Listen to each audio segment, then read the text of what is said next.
नमस्कार, आप सभी का एबी क्लासेस में स्वागत है। आज हम पढ़ेंगे विटामिन ए के बारे में। इसका नाम रेटिनॉल होता है। ये वसा में घुलनशील होता है। इसकी खोज मैकुलम ने 1913 में की थी।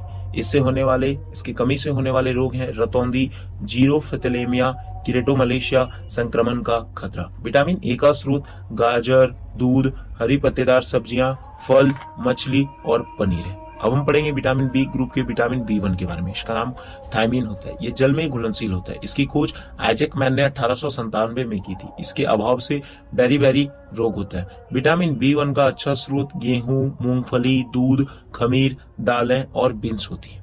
अब विटामिन बी2, इसका नाम राइबोफ्लेविन, जल में घुलनशील होता है। इसकी खोज मैकुलम ने 1913 में की थी। इसकी कमी से किलोसिस रोग होता है, जिसमें त्वचा तथा जीभ का कटना और मुंह में छालों का बनना होता है। इसके विटामिन बी2 के स्रोत हैं यकृत, दूध, हरी पत्तेदार सब्जियां, खमीर और अंडा। अब हम पढ़ेंगे विटामिन बी3 के बारे में, जिसका नाम नियासिन होता है। यह जल में घुलनशील होता है। इसकी खोज एलवीजेम ने 1937 में की थी। इसके कमी से पेलाग्रा, त्वचा, दांत जैसी बीमारियां होती है। विटामिन बी3 का स्रोत दूध, खमीर, मांस, यकृत, मूंगफली और गन्ना होते हैं। अब हम पढ़ेंगे विटामिन बी5 के बारे में, जिसे पेंटोथेनिक अम्ल कहा जाता है। यह जल में घुलनशील होता है। इसकी खोज विलियम्स ने 1933 में की थी।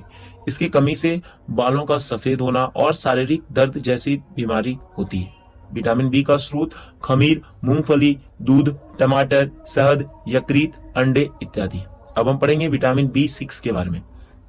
इसे पैरिडॉक्सिन भी कहा जाता है। यह जल में घुलनशील होता है। इसकी खोज करता है एल्बर्ट एजन ग्योरकाई।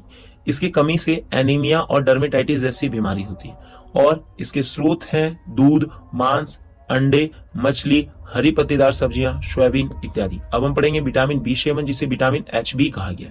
इसका नाम बायोटिन सल्फर होता है। यह जल में घुलनशील होता है। इसकी खोज करता है कॉगल तथा टॉनिस, जिन्होंने 1937 में विटामिन बी7 के बारे में बताया। इसके कमी से बालों का गिरना, मंदबुद्धिपन, लकवा जैसे लक्षण होते हैं। इसके स्रोत हैं अंडे, दूध, मूंगफली, यकृत, बीन्स इत्यादि।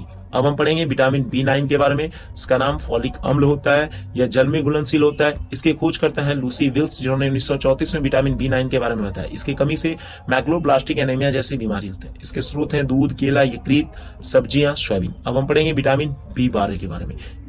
इसका नाम साइनोकोप्लामीन होता है। यह जल में घुलनशील होता है। इसकी खोज करता है कोपरूट हार्डकिन, इन्होंने 1964 में विटामिन बी12 के बारे में बताया। इसकी कमी से प्रणासी एनीमिया या बर्निंग फिट सिंड्रोम जैसी बीमारी होती है। इसके स्रोत हैं अंडे, मांस, मछली, दूध, यकृत, अनाज।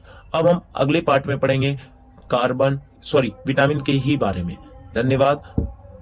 जय हिंद।